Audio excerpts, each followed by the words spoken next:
Então, agora vamos pular para uma só pergunta para os três. Tem que começar falando o professor Marco, porque para ir adiantando e deixar espaço para as pessoas perguntarem antes do evento finalizar, certo? Então, a pergunta seria como vocês veem a convivência, se é que vai ter, também vocês podem falar disso, certo? De lo que seria a produção de lo que se chama moléculas carregadoras de energia, como falou a Ana Flávia, do hidrogênio, digamos, do hidrogênio é o top do top, digamos, em moléculas carregadoras de energia. E outros tipos de produtores e de almacenadores de energia, como por exemplo as células solares versus a produção de etanol, as moléculas carregadoras de energia versus baterias. E aí entra também um pouco uma pergunta que se fala muito disso, porque é a parte bonita do assunto, é de como será o futuro, por exemplo, de los carros eléctricos no Brasil. Serán células de combustible con hidrogênio de reforma ou como são em outros lados hoje, com baterias e todas essas coisas. Então, começa o Marcos, depois vamos a Ana Flávia e depois o professor Júlio. Só fazendo um rapidíssimo comentário sobre as questões que foram levantadas e fazendo uma propaganda, que às 2h a gente começa um evento dos eixos temáticos USP. Já temos algumas pessoas aqui. Um especialista que pode falar sobre o gado, etc., já está sentadinho ali em cima, que é o professor. É um dos coordenadores do eixo de agricultura e pecuária, justamente especialista em pecuária. Então, ele pode falar bastante bem sobre isso. Acredito que a sua apresentação vai ter dados sobre isso, né, Francisco? Então, se vocês estiverem interessados, vai ser interessante ver. Teremos também o grupo de energia. Hoje é o dia da energia na USP, né? A gente assinou o convênio, estamos aqui nesse evento e à tarde vai ter também uma apresentação sobre energia. Eu entendi que seria sobre o futuro, né? Seria sobre o futuro. Então, eu vou colocar algumas ideias mais, vamos dizer, disruptivas, talvez arrojadas, ou que não existem ainda, mas que talvez possam existir. Um ponto que eu acho interessante, quando se fala em energia fotovoltaica, eu sempre enxergo a energia fotovoltaica como o primeiro passo, aquela primeira máquina da fotossíntese, né? Eu meio que fiz de propósito aqui para vocês, né? Que na realidade, é uma máquina de eletrólise, certo? É uma máquina de eletrólise. Existe uma enzima, uma proteína, que quebra a água, certo? E conduz o hidrogênio. Então, essa máquina, como eu disse, está aperfeiçoada, ela já existe. Por que não usar isso nas células fotovoltaicas, né? Por que não usar a captura de luz e o transporte de elétrons que a gente já conhece da fotossíntese no sistema fotovoltaico? Será que isso é possível? Então, eu tenho discutido já há uns 2 anos, talvez, com o professor Raul Lima, né? Nós temos discutido a questão de fazer um centro de engenharia da vida na USP, e um dos pontos é esse, é a gente começar a atacar a fotossíntese artificial. Então, o futuro, tem muita gente trabalhando com isso, e isso se mescla um pouco com o trabalho que vocês fazem na química, com os catalisadores, mas é uma mistura de biologia com química que ainda não está resolvida e que deveria ir para o lado, na minha opinião, para o lado da engenharia. Então, esse talvez seja, no fim das contas, isso significa que nós vamos acabar fazendo uma grande, se nós realizarmos isso, nós faríamos uma grande solução baseada na natureza, porque a gente sairia de produzir, extrair petróleo do subsolo, extrair gás do subsolo, vamos dar a volta e vamos pegar os processos que nós compreendemos, os processos bioquímicos, né, biológicos que nós entendemos, e vamos aplicar isso na engenharia. Então, eu vejo que o futuro talvez mais longínquo, o futuro que está agora é esse, quer dizer, o Brasil... desculpe, o futuro mais longínquo seriam soluções realmente baseadas na natureza, baseadas nos conhecimentos que foram acumulados até agora de biologia, de física, de química, aplicados pelos engenheiros, pelo modo da engenharia de pensar e de trabalhar, né? Então, é essencialmente uma forma transdisciplinar. Nós vamos resolver problemas com aquilo que a gente tem, né? E para a medicina você pode fazer a mesma coisa de outras formas. O Brasil, eu acho que aí a Ana coloca um ponto interessante, quer dizer, nós somos o maior manancial de água doce do planeta. Certo? Então, se eu quiser produzir hidrogênio, e é uma água que não está pura, mas que dá para trabalhar, e somos a parte do planeta, se vocês olharem, não é por acaso que toda vez que vocês veem o planeta de fora, uma imagem do planeta, o Brasil está sempre no centro. Já perceberam isso? O Brasil está sempre lá. A América do Sul está sempre lá. Porque essa parte onde a gente está, notadamente mais para o centro, mais próximo ali do centro-oeste brasileiro, sudeste brasileiro, está numa posição, até o norte da Argentina, a gente tem isso, mas aí quando você passa para as montanhas, né, nos outros países da América do Sul, isso fica um pouco mais difícil, mas nós somos o lugar onde existe uma combinação mágica, que é a melhor combinação de água e a melhor combinação de luz, incidência luminosa. Incidência luminosa por um tempo, por um tempo maior, e por isso que essa combinação gera a maior biodiversidade tropical que se vê no planeta, certo? Constante, que está ali na região amazônica. Mas não se engane, a região amazônica está preservada. A Mata Atlântica ainda está aqui e a gente ainda pode regenerar. Mas tudo isso, espero que vocês entendam a minha ideia, quer dizer, essa mistura das diferentes disciplinas que nós criamos no século XX. E agora você juntando tudo isso e trabalhando em conjunto e aplicando isso com a força da engenharia brasileira, que sempre esteve entre as melhores do mundo, eu acho que a gente consegue dar um passo. Nós já estamos fazendo isso, como eu falei, no hidrogênio e tal, mas eu acho que a gente pode ir muito mais além do que nós fomos até agora, nesse século. E aí, vocês jovens, estou vendo vários jovens aqui, a bola vai estar na mão de vocês. Vocês têm que pegar essa bola que nós estamos passando e começarem a pensar nisso, porque vocês vão ter que fazer isso aqui nesse meio da primeira metade do século até talvez o meio da segunda metade e passarem a bola para frente com isso. A vocação de energia do Brasil não tem paralelo. Ana Flávia. Gostaria de comentar com relação à fotossíntese artificial. E um ponto importante, né? Por que ainda, né, a gente está falando do silício, né, fotovoltaico e tal, qual que é o problema hoje da fotossíntese artificial? É que a natureza foram, né, alguns bilhões de anos para chegar ao PS1, ao PS2, aos sistemas, né, de fotossíntese artificial.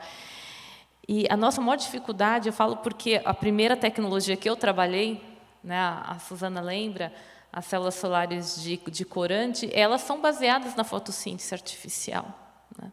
E qual que era o grande problema que a gente tinha? Era realmente o potencial era muito baixo, porque a natureza ela conseguiu, ao longo de todos esses anos, a separar muito bem aquela geração de elétron e buraco. Estou sendo um pouco mais aqui científica do que deveria, né, pelo fórum. Mas essa separação entre as cargas que permitem que, de um lado, você faça a redução do CO2, né, e a geração de oxigênio, elas soube muito bem separar isso e não perder em termos de potencial. Então, a gente ainda está... Eu espero que... É uma pesquisa a longo prazo, é muito bonito você tentar mimetizar a fotossíntese, mas a gente tem que lembrar que foram muitos anos de evolução. E hoje a gente tenta mimetizar com os nossos semicondutores, que são materiais que a gente consegue produzir no laboratório. Infelizmente, né, a gente não consegue separar de forma tão eficiente no potencial que a gente quer, né? Quando a gente tenta fazer isso, a gente acaba perdendo um pouco, né, na questão do potencial que é importante para a energia fotovoltaica. Mas, de fato, é muito bonito. Eu queria dizer que é uma área que eu gosto bastante, como química, né? Então, eu deixaria aí para uma pesquisa a mais longo prazo nessa questão. Eu já me perdi qual que era a pergunta, Roberto, inicial. E as células solares?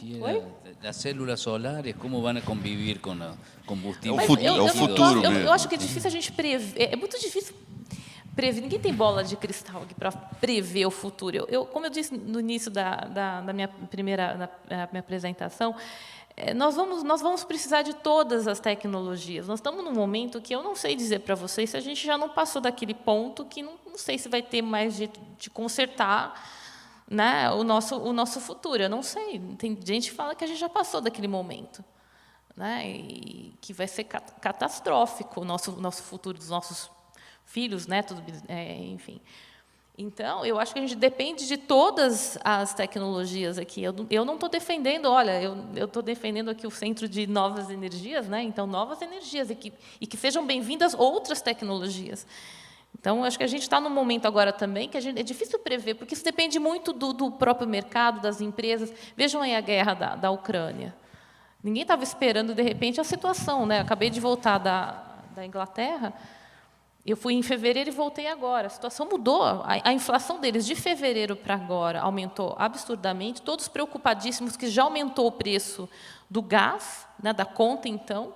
Então, às vezes, num cenário desse, muda tudo. Então, e eu acho que vão precisar de todas as tecnologias para conseguir combater a mudança climática.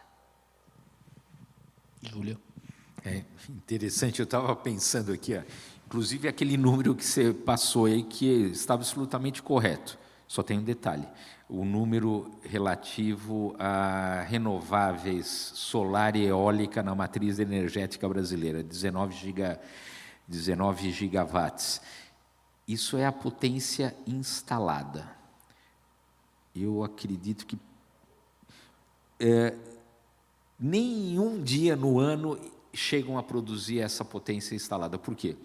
A questão eólica, a questão solar é claro, né? Quando algumas horas do dia que você produz de fato aquela energia. A eólica tem hora que tem vento, tem hora que não tem, você procura otimizar, mas essa potência é raramente alcançada. E por que eu voltei a esse ponto aí? Porque para mim é claro que nós vamos ter que adotar uma série de soluções. A questão de armazenamento que você trata no Cine, a questão de baterias, né, é um ponto-chave que nós temos que desenvolver novas tecnologias para armazenar. E qual energia? A energia elétrica, porque tudo está se transformando em elétrons. A própria Shell, que é uma empresa de energia, mas eu diria 90 e não sei quantos %, energia vinda de hidrocarbonetos, óleo e gás, ela sabe que existe um processo de eletrificação. Nós vamos ter que encontrar N soluções, e isso que é a parte bacana, principalmente para os mais jovens aqui. A questão de oportunidades que estão aparecendo, startups, ou a startup que nós assinamos hoje, o convênio para a manufatura, para construir a planta de reforma de etanol para a produção de hidrogênio, começou na Unicamp, foi uma spin-off da Unicamp há mais de 10 anos, e foi criada há mais de 10 anos. E ela cresceu a ponto que foi comprada agora por uma empresa, o maior fabricante de compressores de hidrogênio no mundo, que é uma empresa alemã chamada NEA. Mas você vê a empresa crescendo. Então, todos esses processos para armazenar energia, encontrar outras formas de você ou transformar energia solar, energia eletroquímica em elétrons, propriamente dito, que é o que a célula de combustível faz, vai abrir um campo enorme para todos aqui, e o Brasil pode liderar, sim, esse movimento no mundo, porque nós temos aquilo que o Marcos falou, que é as condições aqui, floresta, sol, vento, combustíveis como o etanol, que já nós trabalhamos com etanol há mais de 30 anos. Então, nós temos, cada posto no Brasil tem uma bomba de etanol. Então, é muito mais fácil para nós encontrarmos essas formas de produzir elétrons, armazená-lo. O Sustainable Aviation Fuel é uma forma de você armazenar os elétrons através daquilo que é chamado, você tem um High Density Energy Carrier, que é um combustível que foi produzido de alguma forma e utilizando a energia solar para produzir o fotovoltaico, para produzir os elétrons, pegando o CO2 e o hidrogênio, recombinando-os num hidrocarboneto sintético. Isso é uma forma de armazenar energia e teria, assim, se nós encontrarmos uma forma eficiente de fazer isso, você revolucionaria a questão de transporte de aéreo e tudo mais, né? Então, acho que eu acho que o papel da fotovoltaica tem um papel enorme, importantíssimo, mas ligado a formas de armazená-la, seja ela eletroquimicamente, baterias ou hidrogênio. Muito obrigado. Então, vamos a começar a perguntar para o público se tem alguma pergunta antes de eu continuar fazendo minhas perguntas e levando isto para o que a mim me interessa, digamos. Então, por favor, se alguém... Raul, por favor. Tem...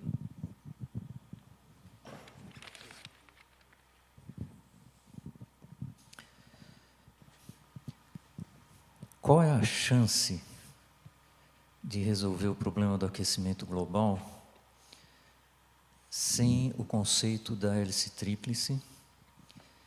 E qual o papel das humanidades nesse processo?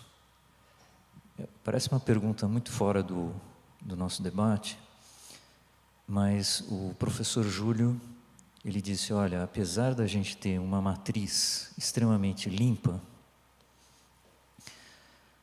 nós emitimos muito CO2. Esse é um problema político.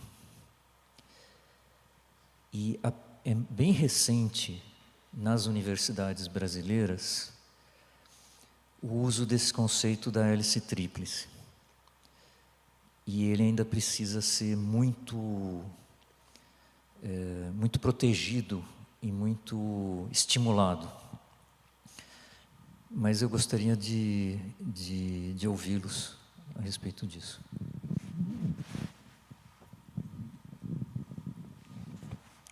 Manda o seu. Por favor, quem quer começar? Ladies first. A hélice tríplice, né, que vocês estão falando? Foi você que iniciou esse Estado, academia, a iniciativa privada e o governo. Vocês passaram a bola difícil já para mim aqui, né?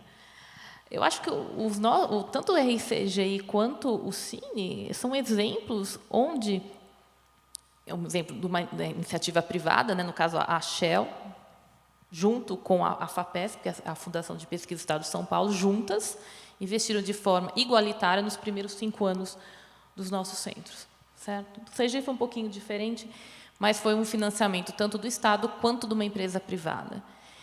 E foi uma das grandes maiores iniciativas no maiores centros de pesquisa e engenharia aqui no Estado de São Paulo. Eu acho que isso foi tão importante, inclusive até para mudar a mentalidade até dos nossos pesquisadores. Porque, veja, nós fazemos pesquisa, né, até então a sua maior parte, com o investimento vindo do próprio contribuinte. Então, tem que haver, sim, uma exigência da sociedade. Olha, a gente está aqui, né, investindo na pesquisa que vocês estão fazendo, então que seja uma pesquisa que retorne para a gente.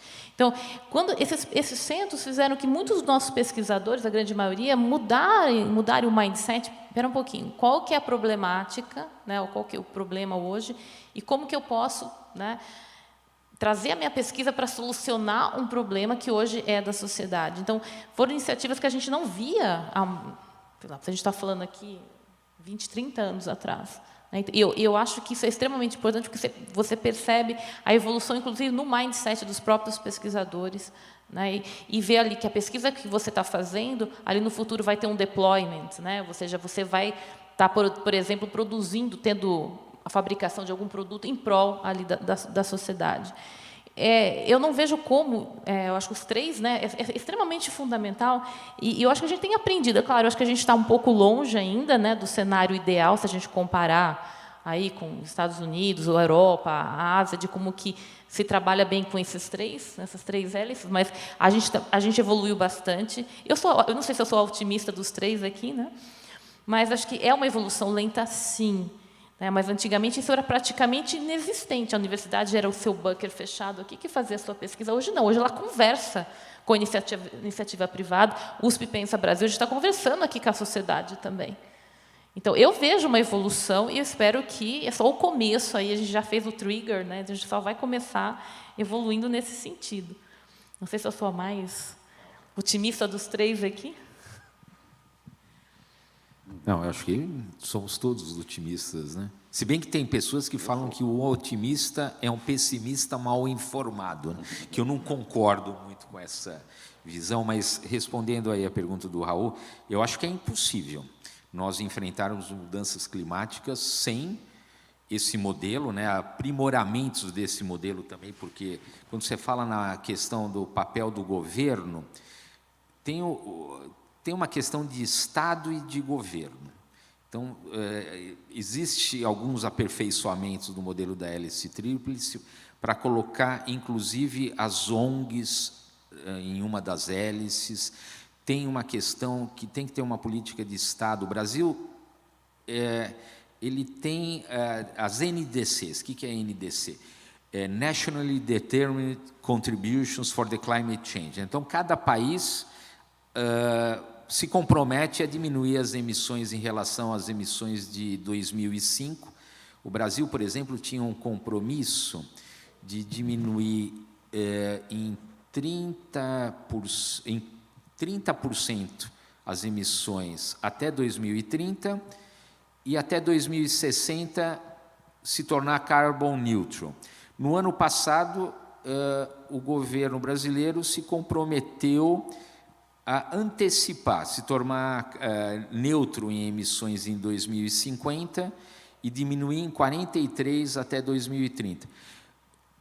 Existe claramente uma posição uma posição que foi acertado isso, mas o governo atual não tem feito nada para que isso venha a ser cumprido até 2030.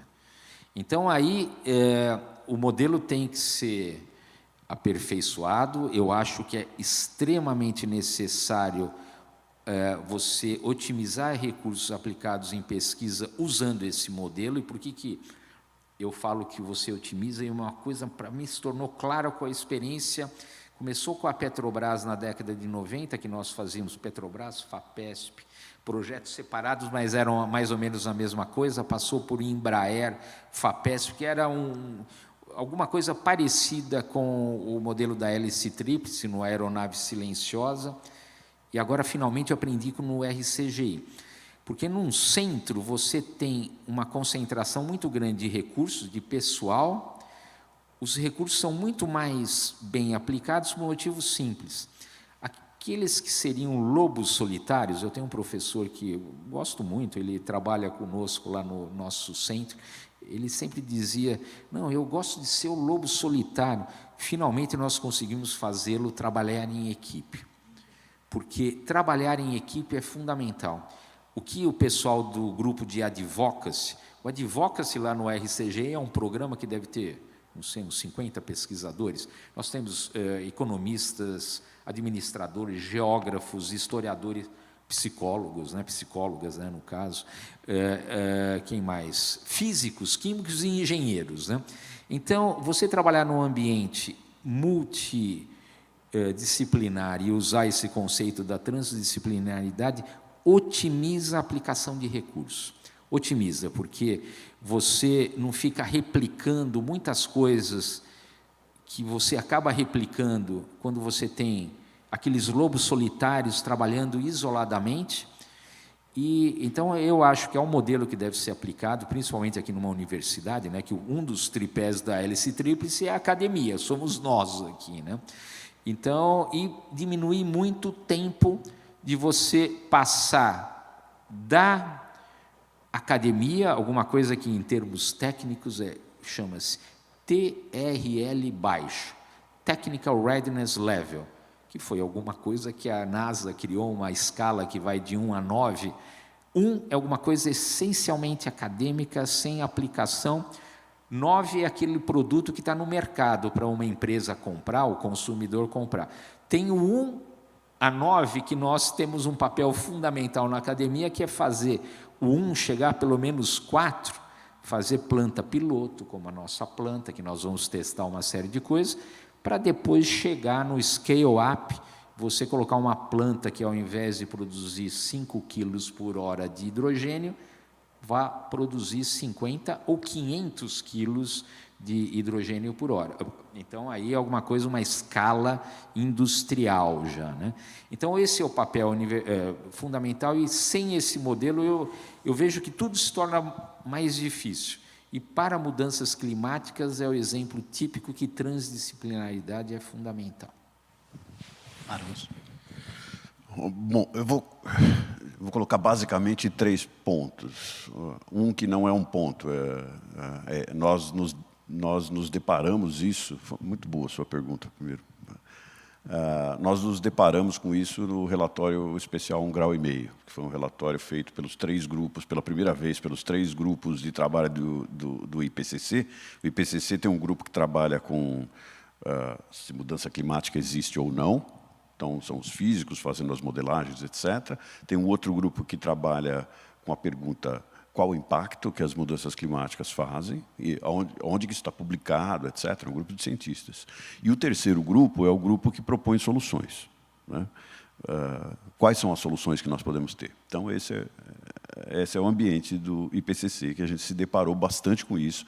E em energia, em agricultura, em várias coisas, nós propusemos, no capítulo 4, onde eu trabalhei mais, nós propusemos uma série de caminhos possíveis. Não dá para saber, a Ana tem razão, não dá para saber exatamente o que vai ser escolhido, né? Agora nós estamos escolhendo o hidrogênio. O hidrogênio não era um patinho feio, mas não era exatamente aquilo que se imaginava que iria ser. Então, a gente precisa tomar realmente cuidado.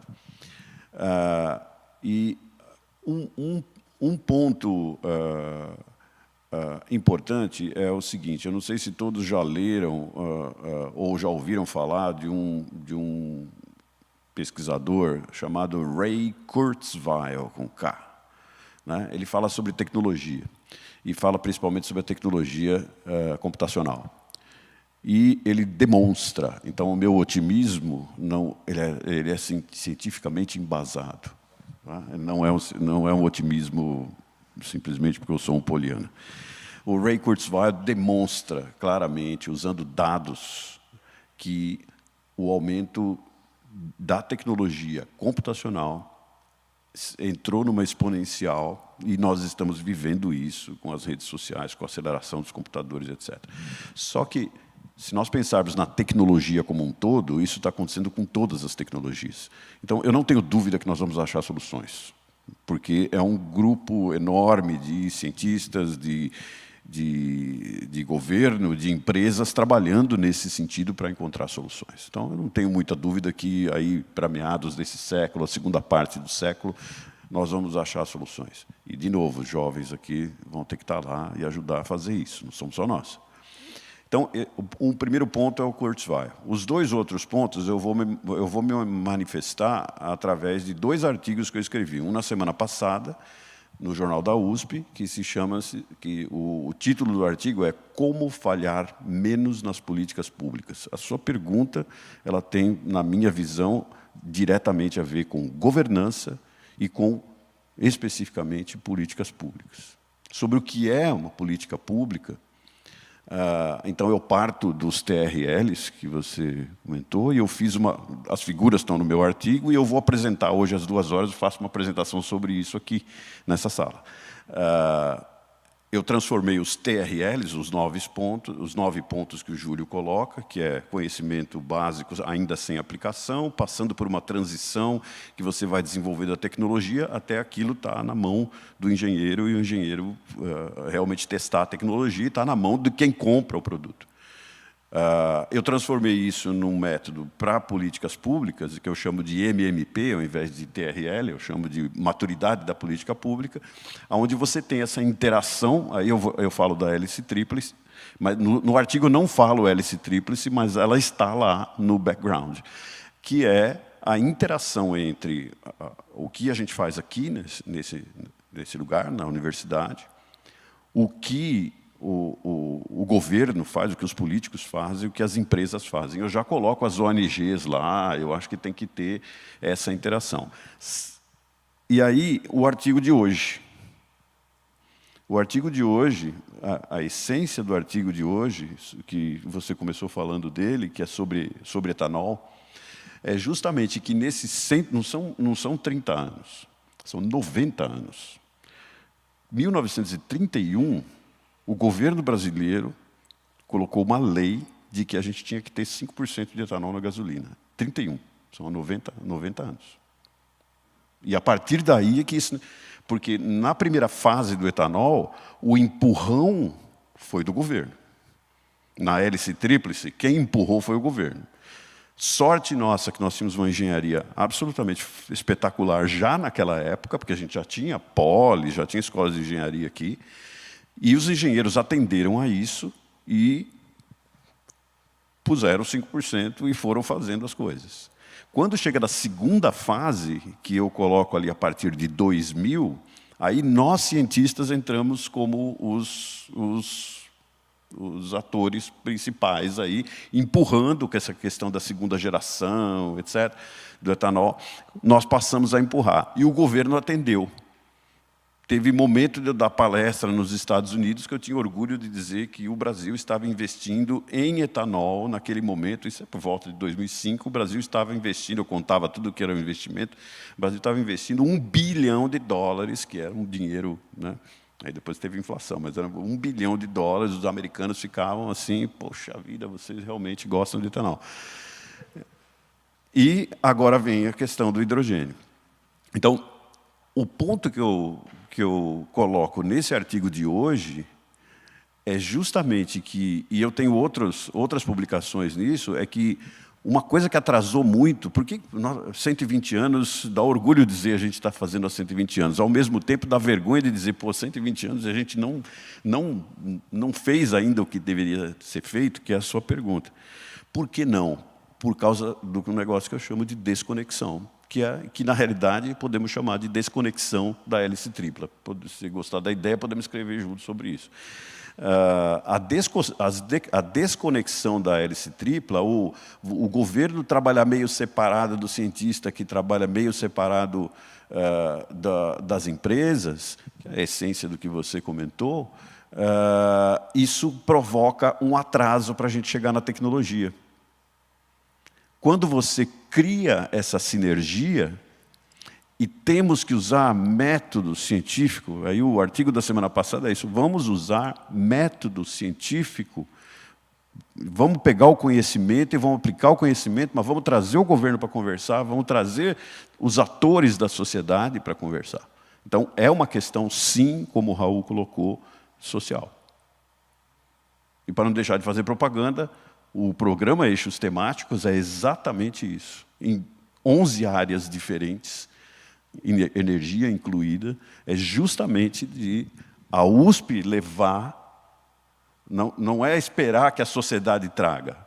Tem uma coisa que eu não gosto, tem gente que fala assim, não, a USP tem que seguir a sociedade. Não, a USP não tem que seguir a sociedade. A USP tem que iluminar o caminho. A USP tem que levar para a sociedade aquilo que é bom de política pública. E aí a sociedade vai dizer, gostei e não gostei. Aí é outro elemento. A sociedade vai dizer, eu acho que isso cabe. O governo vai dizer, eu acho que isso dá para fazer ou isso não dá para fazer. E aí sim a coisa anda. Então ela tem que partir, tem que ser, na minha visão, pelo menos, uma sociedade do conhecimento. Vou parar por aqui que eu me empolguei. Mais alguma pergunta, por favor?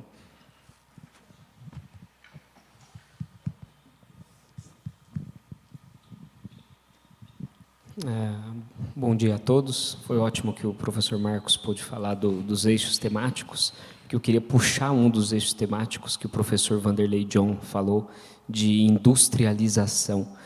que nós estamos desindustrializando o nosso país aí nos últimos anos, apesar de ainda sermos uma sociedade essencialmente industrial e extrativista. Nossa extração só aumenta. A minha pergunta vai no sentido de por que não mobilizar a sociedade? Eu acho que a gente tem que ir além.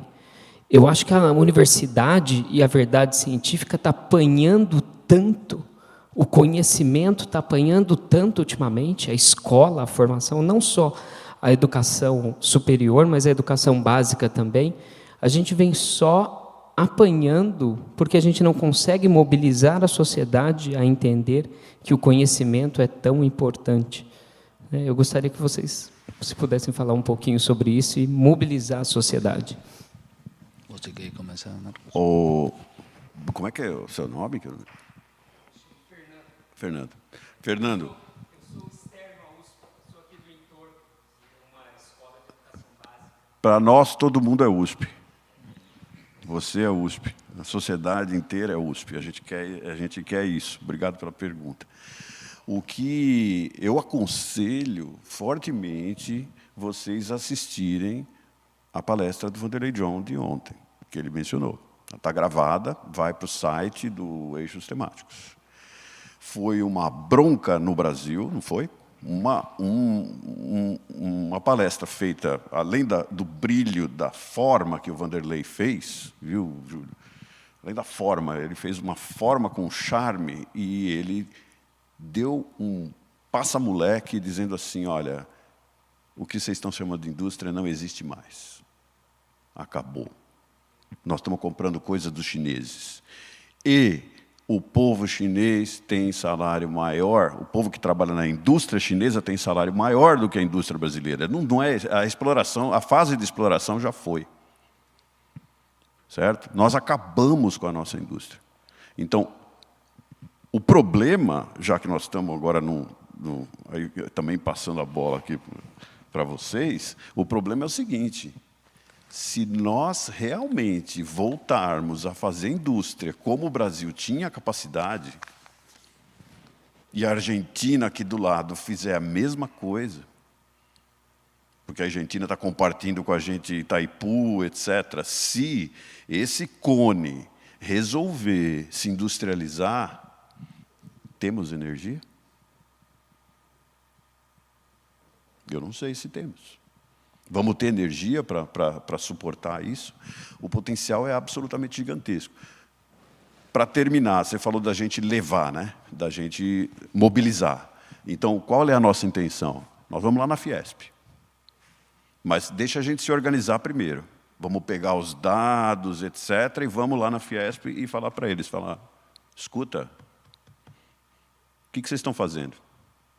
É só um clube de empresários que fica vendendo roupa feita na China, etc., e aí ainda tramando golpe? É isso? Ou nós vamos fazer indústria de verdade? Entendeu? Então, é essa mobilização que a gente vai fazer, mas nós vamos com dados, nós vamos demonstrar, não só para eles, para os empresários, mas vamos mostrar de forma clara e comunicativa para a sociedade que eles não estão fazendo o trabalho como deveria. Eu acho que é isso que a gente tem que começar a fazer. A gente tem que começar... Na realidade, o Eixos Temáticos, né, Renan, é o início de uma grande DR, de uma grande discussão da relação da gente com o nosso país. Algum de vocês dois quer...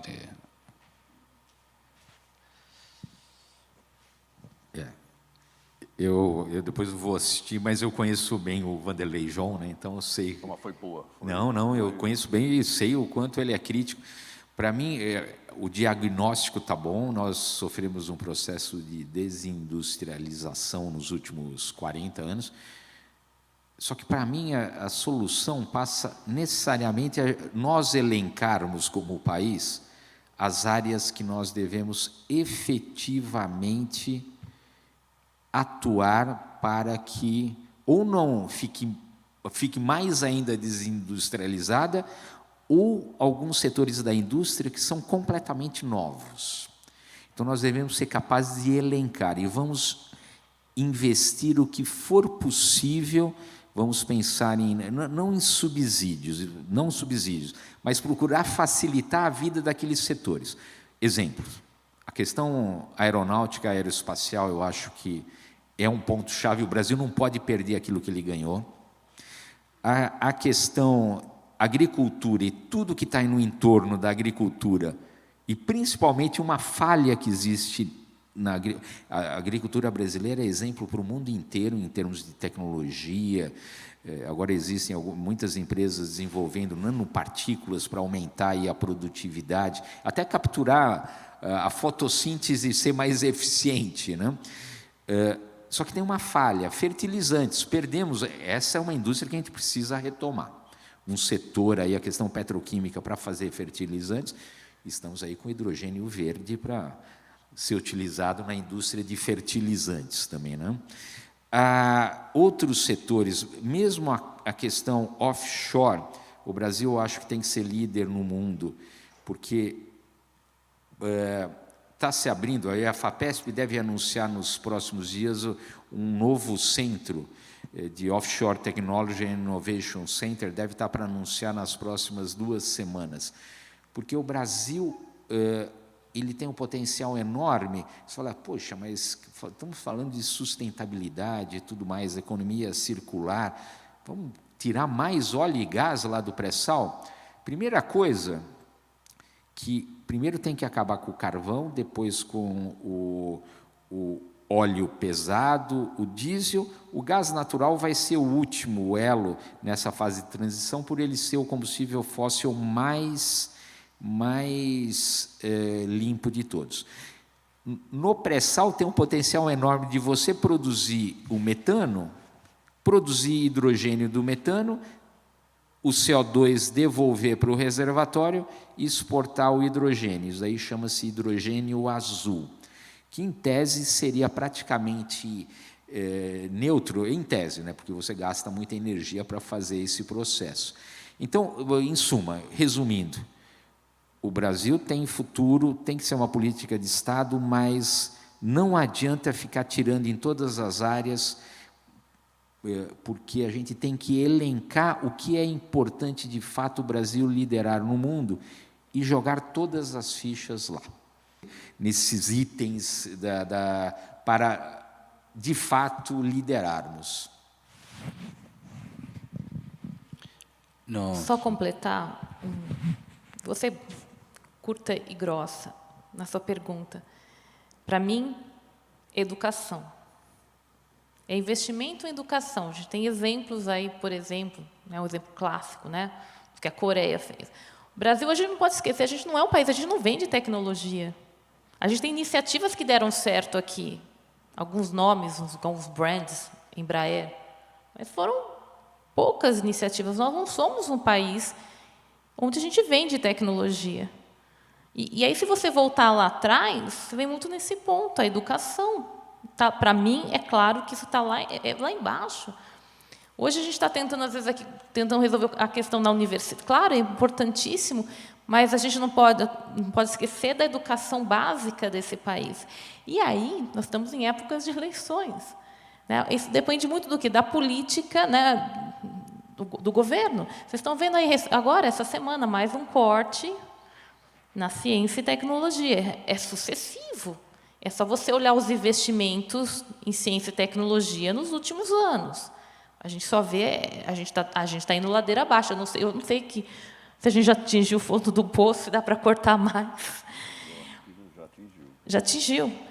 Então, essa sua pergunta, a gente podia ficar aqui a tarde inteira conversando sobre isso, mas, na minha opinião, ela é educação. Quando você não investir lá na educação básica, isso daí é o que vai ser o motor propulsor para tudo que vem depois. Porque o Brasil ainda é um país, é um país agrário. A gente pode estar fazendo pesquisa de ponta lá no RCGI, no Cine, sim, estamos desenvolvendo tecnologia, hoje aqui, hidrogênio verde, células fotovoltaicas 100% nacional, mas essa é uma realidade muito particular, muito daqui, olha, da USP, Unicamp, Estado de São Paulo, né?